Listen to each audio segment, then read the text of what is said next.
बिस्मिल्लाहिर्रहमानिर्रहीम। अस्सलाम वालेकुम। आज 30 सितंबर है और दिन है मंगल का। इस वक्त हम मौजूद हैं सुप्रीम कोर्ट ऑफ पाकिस्तान में। सुप्रीम कोर्ट ऑफ पाकिस्तान ने बड़ा फैसला सुना दिया है। जस्टिस सरफराज डोगर और जस्टिस मोहम्मद आजम खान का फैसला, जिसके ज़रिए जस्टिस तारिक महमूद जहांगीरी साहब को जुडिशल वर्क से रोका गया था, उस फैसले को कलअदम, उस ऑर्डर को कलअदम करार दे दिया गया है। वो फैसला तो नहीं था। फैसला तो होता है कि जब प्रोसीडिंग मुकम्मल हो जाती है तो एंड में जजमेंट दी जाती है, फैसला दिया जाता है। तो ये अबूरी ऑर्डर था, इंटरम ऑर्डर था, आर्जी ऑर्डर था, जिसके तहत जस्टिस तारिक महमूद जहांगीरी साहब जो एक आज़ाद जज हैं, जिनका जितना उन्होंने केसेस सुने उसमें हमने देखा कि उन्होंने अपने हलफ से वफा की, आज़ादाना फैसले दिए और ख़ास तौर पे उनका जो सबसे बड़ा जुर्म जो अब तक है वो ज़ाहिर है वो फॉर्म 47, फॉर्म 45 वाला मामला, इस्लामाबाद के 3 हलकों के केसेस उन्होंने सुने। और जब उनको ट्रिब्यूनल से हटाया गया, जब उनको काम से रोका गया जस्टिस आमिर फारूक साहब की जानिब से, तो उस वक्त एक हफ्ता और उनको मिल जाता तो वो तीनों सीटें पीटीआई को वापस मिल जानी थी। उसकी वजह यह है कि तारिक महमूद जहांगीरी साहब पर, क्योंकि उस दिन मैं कोर्ट रूम में मौजूद था, उन पर इल्ज़ाम ये लगाया गया कि वो बहुत जल्दी में नून लीग से सीटें लेकर पीटीआई को देने में, और वो तेज़ी से ट्रायल चला रहे हैं। तो उन्होंने अगली समात पर नून लीग के तीनों एमएनएस मौजूद थे, फॉर्म 47 के उनके वकला मौजूद थे, और उन्होंने जो इलेक्शन एक्ट है उसको पढ़ाया। उनका खुद पढ़ो, इलेक्शन एक्ट को पढ़ाया, उसके अंदर लिखा हुआ था कि 7 दिन में आपने इस केस को कंक्लूड करना है, मैक्सिमम 2 या 3 आप एडजमेंट्स दे सकते हैं जुर्माने के साथ। उन्होंने कहा कि मैं अगर कानून से हट के कोई काम कर रहा हूं तो मुझे बताओ। लेकिन असल जो उनके ऊपर मसला बन गया था वो ये बन गया था, उन्होंने इलेक्शन कमीशन को कहा, उन्होंने आरओस को कहा, उन्होंने जितना इलेक्शन के अंदर ब्यूरोक्रेट्स इन्वॉल्व थे उनको कहा, नून लीग के एमएनएस को कहा, पीटीआई के एमएनएस को कहा, पीटीआई के उम्मीदवारों को कहा कि आप सब लोग जो है वो जो फॉर्म 45 जमा करवाएंगे, फॉर्म 47 जमा करवाएंगे, जो रिकॉर्ड जमा करवाएंगे, उसके साथ आप सब बयान हल्फी जमा कराएंगे। और अगर किसी के भी रिकॉर्ड में, किसी के भी डॉक्यूमेंट में जालसाजी साबित हुई तो उसको मैं सीधा जेल भेजूंगा। और उन्होंने ये भी दिया था कि ये जो रिकॉर्ड जमा कराएगा इलेक्शन कमीशन, फॉर्म 45, फॉर्म 47, इसका फ्रेंसिक जो है वो बैरून मुल्क से भी कराया जा सकता है। तो उस वक्त कांपें टांग गई थी और वाज़ेह हो गया था कि ये तो 3 सीटें नून लीग की जाने वाली हैं और इलेक्शन के ऊपर, धांधली के ऊपर एक इतना बड़ा वर्डिक्ट आ जाएगा।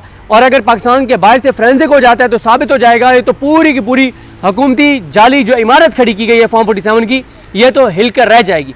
और इसलिए तारिक महमूद जहांगीरी साहब के खिलाफ जो है वो काम शुरू हुआ और तारिक महमूद जहांगीरी साहब को काम से रोका गया और तब से उनके खिलाफ चीज़ें हुई। फिर वो उन 6 जजेस में शामिल थे जिन्होंने ख़त लिखा था, वो उन 6 जजेस में शामिल थे जो अपने हलफ से वफा करने वाले थे, जो अपने जो आइन के साथ, पाकिस्तान के साथ, कानून के साथ, अपने हलफ के साथ जो है वो खड़े रहे।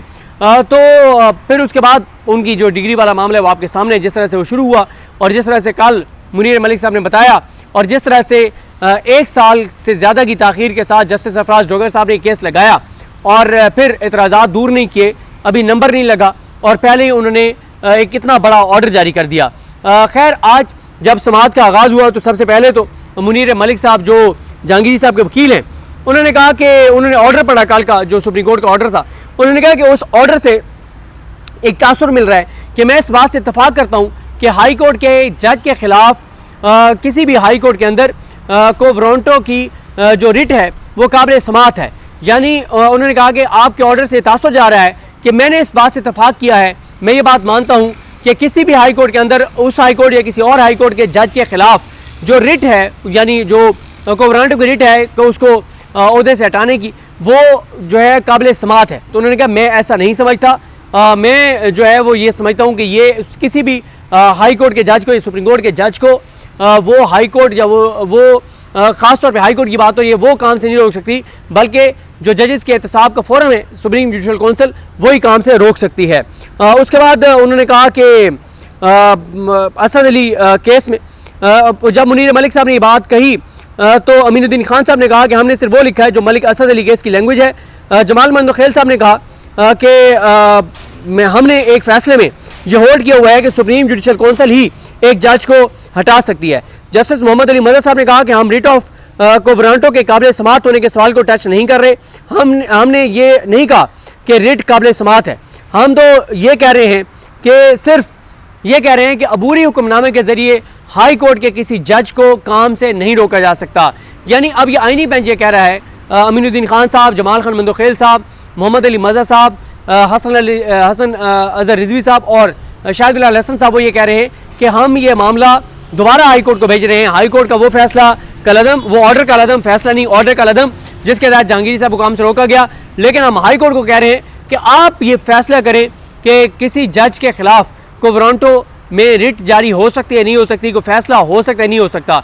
जब वो फैसला होगा तो अगर जो भी उसका जिसको भी इस फैसले से खिलाफ होगा, जो मुतासर फरीक होगा, वो आईनी बेंच के सामने दोबारा आ जाएगा, तो फिर इस पर फैसला होगा। अभी सिर्फ इस हद तक उन्होंने फैसला दिया है कि किसी भी जज के खिलाफ आर्जी ऑर्डर के ज़रिए, आर्जी हुक्म के ज़रिए जो है उसको काम से नहीं रोका जा सकता। फिर इसी तरह से जो जमाल खान मंदोखेल साहब हैं, उन्होंने मुनीर मलिक साहब से पूछा कि को वारंटो की पिटीशन कैसे काबिल समाअत होती है, आप बताएं। मलिक असद अली केस जो है उसके वक्त आइन में मालूमात तक रसाई का बुनियादी हक जो है वो शामिल नहीं था, आर्टिकल 10A भी शामिल नहीं था। अब मालूमात तक रसाई बुनियादी हक है। फ़र्ज़ कर लें कि जज के हवाले से मालूमात मिल जाए, फिर क्या होगा। उन्होंने कहा कि मलिक असद अली केस में चीफ जस्टिस की जो मलिक असद अली केस है वो चीफ जस्टिस के ओहदे से मुतल्लिक था और सुप्रीम जुडिशल कौंसिल को ये इख्तियार हासिल नहीं कि वो चीफ जस्टिस को उनके ओहदे से जो है वो हटाए। ये क्योंकि उस वक्त वो इफ्तिखार मोहम्मद चौधरी साहब वाला भी केस जिसका हवाला दिया जाता है, उसमें भी इफ्तिखार मोहम्मद चौधरी साहब को क्योंकि उसका काम से जो है वो रोका गया था। और फिर उसके बाद इफ्तिखार मोहम्मद चौधरी साहब के केस में भी आया था कि किसी भी जज को जो है वो कोई अदालत इस तरह से काम से नहीं रोक सकती, सुप्रीम जुडिशल कौंसिल ही किसी जज के हवाले से जो है वो फैसला कर सकती है। और इसी तरह से जमाल खान मंदोखेल साहब ने कहा कि हाई कोर्ट में दायर की गई रिट में कहा गया है कि हाई कोर्ट और सुप्रीम कोर्ट के जजेस सर्विस ऑफ पाकिस्तान में आते हैं। हालांकि आइन के मुताबिक जजेस जो हैं वो पब्लिक ऑफिस होल्डर नहीं होते। जस्टिस जमाल खान मंदोखेल ने कहा कि ये वो सारी बातें हैं, हाई कोर्ट में जब मेरिट पर केस चलेगा तो ज़ेर बहस आ सकती हैं। हम मौजूदा केस में जानबूझकर मेरिट पर नहीं जाना चाहते। जस्टिस मोहम्मद अली मजहर ने कहा कि को वारंटो की हद तक मामला काबिल समाअत हो सकता है। हमारे सामने सवाल यह है कि नोटिस दिए बगैर ऑर्डर जारी किया गया है और उन्होंने कहा कि हाई कोर्ट ने पहले ऑफिस एतराज़ात को देखना है, उसके बाद कोई फैसला जो है वो जारी करना है। जो यहाँ पे पिटिशनर थे हाई कोर्ट में इनके खिलाफ, जहांगीर साहब के खिलाफ, वो आज कमरा अदालत मौजूद नहीं थे, वो वीडियो लिंक पर थे, मियाँ दाऊद। उनको मंदोखेल साहब ने कहा कि इतना अहम केस है और आप लाहौर चले गए हैं। तो खैर उसके बाद अटॉर्नी जनरल पाकिस्तान पेश हुए, उनसे पूछा गया कि क्या इंटरम ऑर्डर के ज़रिए हाई कोर्ट के किसी जज को इस तरह से काम से रोका जा सकता है। तो उन्होंने कहा जी मैं इस बात से इत्तफाक करता हूँ कि इंटरम ऑर्डर के ज़रिए हाई कोर्ट के किसी जज को काम से नहीं रोका जा सकता। और फिर मियां दाऊद ने भी इत्तफाक किया। तो इसके बाद अदालत ने जस्टिस सरफराज डोगर और जस्टिस आज़म खान का जो इंटरम ऑर्डर है उसको कलअदम कर दिया और कहा कि आप इसको केस को तफसील से सुन के और फाइनल ऑर्डर जो है फैसला जारी करें। अब ये केस हाई कोर्ट में चलना है और अब सारी नज़रें जो हैं वो सुप्रीम जुडिशल कौंसिल पर हैं। 18 अक्टूबर को सुप्रीम जुडिशल कौंसिल का इजलास होना है। सुप्रीम जुडिशल कौंसिल में जो मेंबर्स हैं उसके वो हैं justice Yahya Khan Afridi, justice Syed Mansoor Ali Shah, justice Munib Akhtar, justice Aalia Neelum और जस्टिस सरफराज डोगर। अब क्योंकि ये वाला मामला ज़ेर बहस आना है तो क्योंकि इससे पहले इन दोनों के दरमियान केस चल रहा है, जस्टिस सरफराज डोगर साहब की ट्रांसफ़र को, सीनियरिटी को, उनको जिस तरह चीफ जस्टिस बनाया गया इसको चैलेंज कर रखा है इन्होंने, जहांगीरी साहब ने, मोहसिन अख्तर कैनी साहब ने, बाबर सत्तार साहब ने, सरदार एजाज खान साहब ने, समन रिफत इम्तियाज़ साहबा ने। तो इसलिए इम्कान ये है कि जस्टिस सरफराज डोगर इसमें नहीं बैठेंगे और जस्टिस रोज़ी खान जो हैं जो बलूचिस्तान हाई कोर्ट के चीफ जस्टिस हैं वो बैठेंगे। और इसका तरीक़ाकार ये होता है कि जब भी किसी जज के खिलाफ कोई शिकायत आती है सुप्रीम जुडिशल कौंसिल में तो जो चेयरमैन होते हैं यानी यहाँ पे याहिया खान साहब हैं तो वो सुप्रीम कोर्ट के ही एक जज को वो ये मामला, जो मेंबर हैं सुप्रीम जुडिशल कौंसिल के, उनको ये मामला देते हैं और कहते हैं कि आप अपनी पहले राय दें और आप रिपोर्ट दें कि क्या ये शिकायत काबिल समाअत भी है या नहीं है। तो अब अगर वो मंसूर अली शाह साहब को देते हैं, मुनीब अख्तर साहब को देते हैं तो वो तो ज़ाहिर है क्लियर है इस हवाले से, वो तो अपने हलफ के साथ खड़े हैं, वो तो बड़े क्लियर हैं, आइन के ऊपर उनकी दोनों की क्लैरिटी है, कानून के ऊपर क्लैरिटी है और लाइक जज हैं, वो दोनों तो ये कहेंगे कि ये काबिल समाअत ही नहीं है, तो फिर ये कंप्लेंट मुस्तरद हो जाएगी। लेकिन जस्टिस याहिया आफरीदी साहब जो है पिछले सुप्रीम जुडिशल कौंसिल के इजलास में मंसूर अली शाह साहब ने कहा भी कि ये जो मोहसिन अख्तर कैनी साहब के खिलाफ कंप्लेंट है और जहांगीरी साहब के खिलाफ इसको टेकअप कर लें, लेकिन याहिया आफरीदी साहब ने कहा कि नहीं, इसको पेंडिंग रखना है।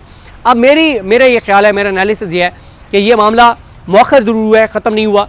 अल्टीमेटली जहांगीरी साहब को निकाला जाएगा और उनको इस ओहदे से फारिग किया जाएगा।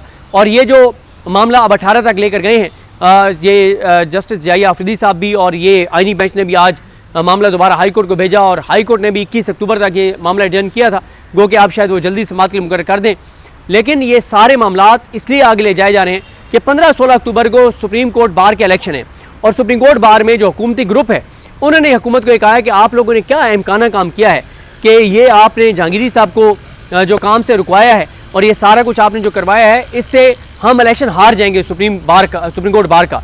और जो हामिद खान ग्रुप है, जो तहरीक इंसाफ के जिनको तहरीक इंसाफ सपोर्ट कर रही है, तौफीक आसिफ भट्ट साहब, ये तो जीत जाएंगे। तो ये आपने क्या हमाकत किया है? इससे तो एक जेन्युइन वकला तहरीक शुरू हो सकती है, ये 5 जज जो हैं वो रजिस्ट कर सकते हैं, बहुत कुछ हो सकता है। तो इसलिए अब जस्टिस जाहिया अफरीदी साहब भी ये मामला 18 अक्टूबर पर ले गए हैं। हाई कोर्ट ने पहले ही मामला 21 अक्टूबर को रखा हुआ है और आईनी बेंच ने भी आज जहांगीरी साहब को बहाल कर दिया है मुस्तकिल तौर पर। कि पहले तो कल तो सिर्फ सस्पेंड किया था ना इनका ऑर्डर जो जस्टिस सरफराज डोगर का था, आज तो कलअदम कर दिया, ख़त्म कर दिया। तो इस सब का मकसद ये है कि सुप्रीम कोर्ट बार के इलेक्शन हो जाए, सुप्रीम कोर्ट बार के इलेक्शन नून लीग जीत जाए, पीपल्स पार्टी और ये सिस्टम ये सब जो सपोर्ट कर रहे हैं जीत जाए। क्योंकि इस वक्त वकला जो है ना, उनको ये बताया जा रहा है कि आपको जो प्लाट दिया गया है और उसके बाद जो DHA से मुआहदा हुआ है, तो आपका अब हर प्लाट जो है वो 2.5-3 करोड़ का हो गया है। तो अब फैसला वोट देने वाले सुप्रीम कोर्ट बार के वकला ने करना, सुप्रीम कोर्ट बार के मेंबर्स ने करना है जिन्होंने वोट देना है कि क्या वो अपने 2.5-3 करोड़ को देखेंगे या आइन को देखेंगे, जमहूरियत को देखेंगे, पाकिस्तान को देखेंगे, इंसानी हकूक़ को देखेंगे, इन चीज़ों को देखेंगे।